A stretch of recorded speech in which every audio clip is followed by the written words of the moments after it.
polo tanto, estamos perfectamente dentro da cronoloxía prevista. Ben, entón, agora ábrese o turno de intervencións dos asistentes ou mesmo dos integrantes da mesa.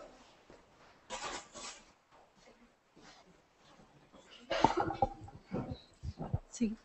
Hola, ben, moitísimas grazas por eses relatorios tan aproveitáveis, tan útiles. Simplemente me gustaría facer un apuntamento arredor da idea dese posible pesimismo ou suspicacia, non? Que podería ter sentido Rosalía de Castro perante o coñecemento científico. Sospeito que o mellor ela como muller era consciente de que a relación ou o contacto entre avances científicos e a muller era sempre unha relación mediada, non intervida por institucións patriarcais e por círculos homosociais que o mellor era un pouco esa crítica que amosaba nesa crítica á Universidade de Santiago de Compostela.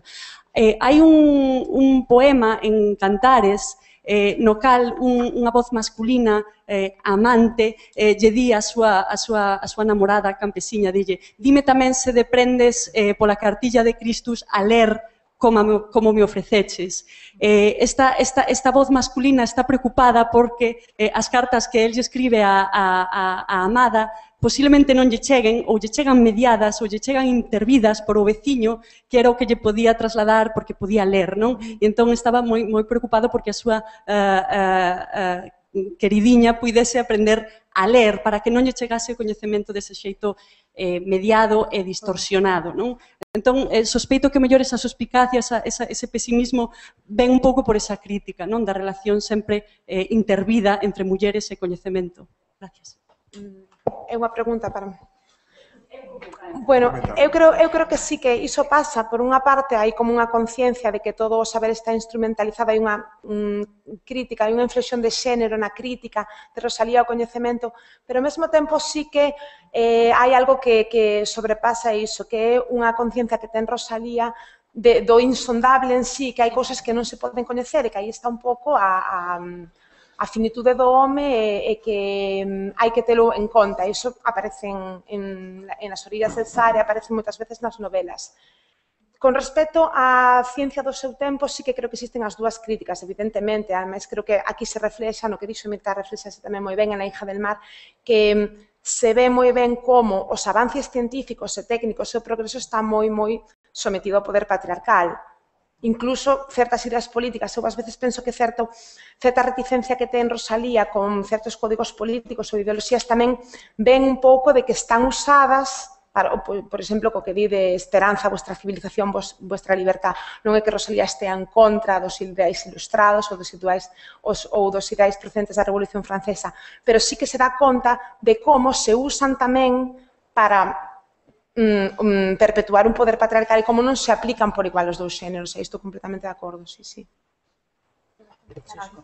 A propósito da intervención, eu quería comentar, a ver, non me atrevo a unha hipótese, pero non me atrevo a afirmalo con absoluta seguridade, pero despois de oír as intervencións das colegas na mesa, pois a mí unha das cousas que me xurdía cando revisaba a obra de Rosalía e facía eu as miñas reflexións desde os estudos de ciencia e xénero, de que maneira Rosalía albiscaba, aínda que non mostrara con absoluta claridade, pero despois, insisto, das intervencións das colegas teño máis claro, esas dicotomías do progreso e da ciencia occidental, as outras non as coñezo, entón non podo entrar aí, razón, sentimento, natureza, cultura, feminino, masculino, e ata que punto poderíamos considerar a Rosalía como, en certa medida, precursora dos estudos de ciencia e xénero moi posteriores. Como, de alguna maneira, en algún lado, avancei cos estudios do padre Sarmiento sobre as mujeres. E xa máis en concreto sobre o darwinismo, pois os estudos moi recentes da profesora Carolina Martínez Pulido da Universidade de La Laguna poñen de manifesto o androcentrismo do darwinismo e como o darwinismo deixa as mulleres, di Carolina Martínez Pulido textualmente, las mujeres en la cuneta. Tería que ser moi amplo, eso requiere moitas miradas, moitas discusións, pero en calquera caso pode ser, bueno, pues unha proposta para o futuro.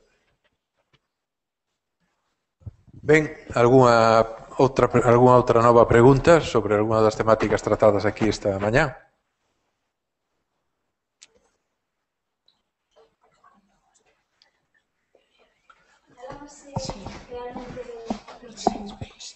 O que era o fío conductor da mesa redonda tiña que ver coas descobertas científicas, co coñecemento científico-tecnolóxico, e realmente a min facíadesme pensar, porque vos mesmas, se che podo tamén incluir nese mesmas, vos mesmas e vos mesmo, no fondo había un contexto intelectual de fondo, eu diría mesmo filosófico, é dicir, Rosalía sempre foi moi reapropiada desde a clave filosófica, non? Nos anos 50-60 fais esa relación con Heidegger, co existencialismo, se cadra desde hoxe podemos ver conexións cun certo irracionalismo do pensamento postestructural, que en realidade ten a súa orixe en Nietzsche, en esa crítica ao logos, que aquí saiu moito, é dicir, o logos, a palabra racional, como xeito de acceso privilexiado ao coñecemento e ao mundo.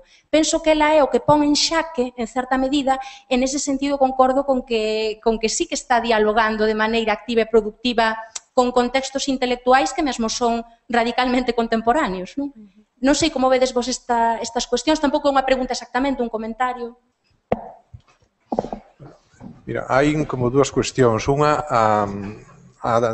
vamos chamar a dicotomía ou antítese que pode entre ese sentimento, o sentimentalismo e racionalidade, non? Eso parece que é claro, pero eu creo que eso é unha constante no romanticismo tardío, non? O sea, hai moitos, xa non só en España, sino en Europa, hai moitos que realmente siguen aceptando esa visión. A ciencia e o romanticismo é moi complicada, non? Porque hai románticos que realmente defenden a ciencia, pero despois hai tamén un movimento que de alguna maneira opón claramente ao sentimento. E incluso o xenio está detrás máis do sentimento que da racionalidade, non? Entón, eu creo que Rosalía se alía máis con este grupo, non sei se consciente ou inconscientemente, eso xa non temos, creo, que documentos para poder apoiar eso, pero eu creo que esa parte, vamos a chamarlle de antítese, sentimento, razón, é claramente algo propio do pensamento de Rosalía. E despois, eu creo que está a outra cuestión, que é a cuestión da, vamos chamarlle, da loucura, non? Da loucura en general, que é algo moi importante, eu creo, na obra de Rosalía, que prácticamente planea por toda a obra de Rosalía, nunhas máis, noutras menos, pero a loucura está aí. E a loucura ten un doble tratamento, vamos chamarlle, de enfermedade, de problema, pero un tratamento tamén de liberación, non? Que os loucos son os que realmente din as verdades, son os que teñen capacidade creativa, etc. Non? Entón, eu creo que son, e eso quizás sexa o que empate máis co irracionalismo, con Feyerabend e todo este tipo de novos, vamos chamarlle, pensadores que critican a ciencia, que critican a lógica como base fundamental da ciencia, que é algo moi actual, non? Que eu fixe un pequeno apuntamento, non? Que nese sentido Rosalía podía...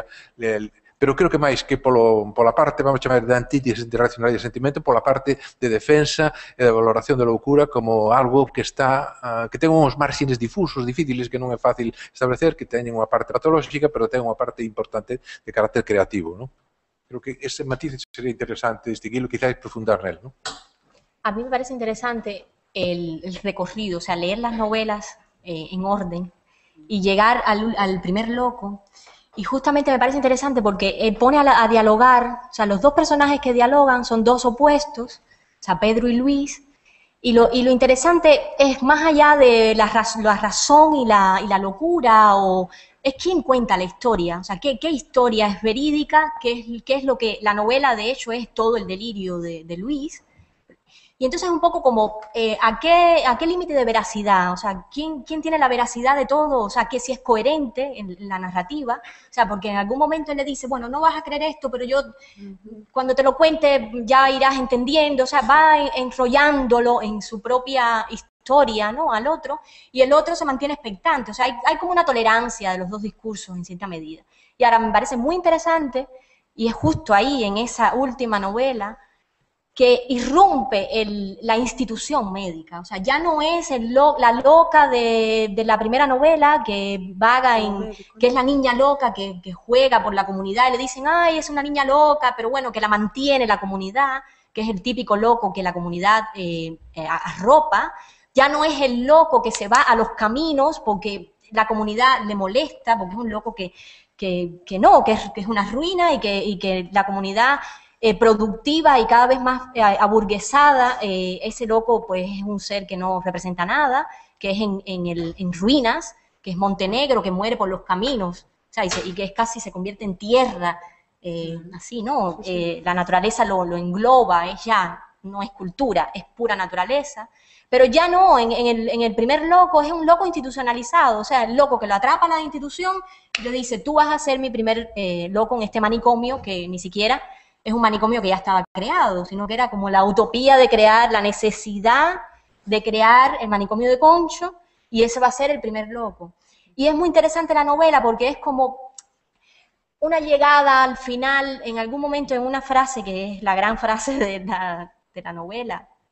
Es bueno, ¿hasta qué punto este señor, que con toda su aspiración y con toda su locura liberadora y con toda su genialidad nos prometía ser la generación que iba a reformar nuestro país, hasta qué punto esa locura, en tanto atrapada dentro de los discursos de la modernidad y dentro de los discursos de la razón hasta qué punto esa locura es viable como proyecto social, cuando en definitiva la institución lo convierte en lo que es. O sea, no es una locura liberadora, es una locura enajenante, es una locura como enfermedad mental, es una enfermedad, no es una liberación, y para el manicomio. Y entonces ahí se queda la obra.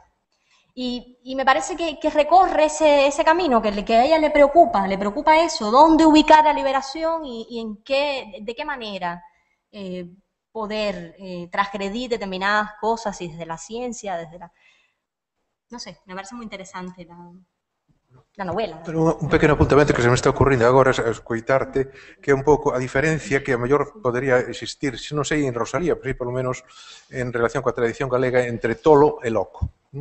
O tolo realmente é un personaxe entrañable da literatura galega, un personaxe integrado normalmente na comunidade rural, en general, vamos.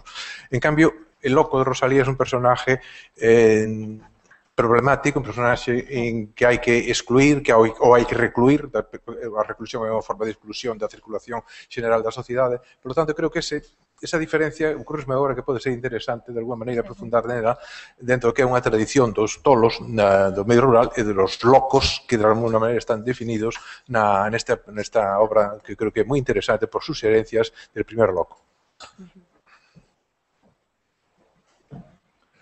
Bueno, siguen abertas as preguntas, aínda que sei que non é un tema fácil, non é un tema que se poida chegar con moita docilidade, pero realmente creo que é importante se hai algunha idea máis que poidamos debatir ou compartir.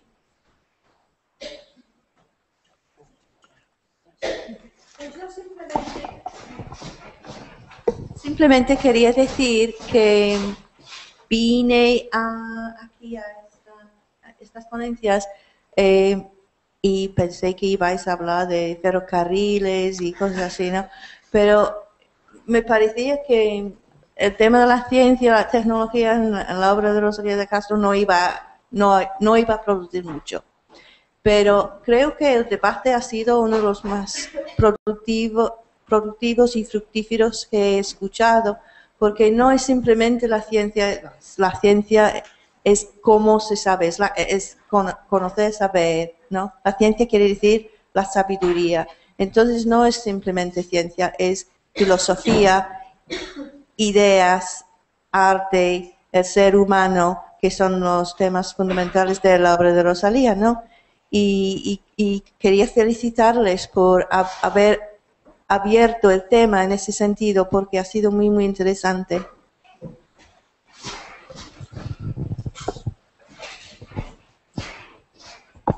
Venga, algunha pregunta máis? Se non, pois damos por pechada xa a sesión da mañá. Convidos hasta a hora das tardes, as 4 da tarde.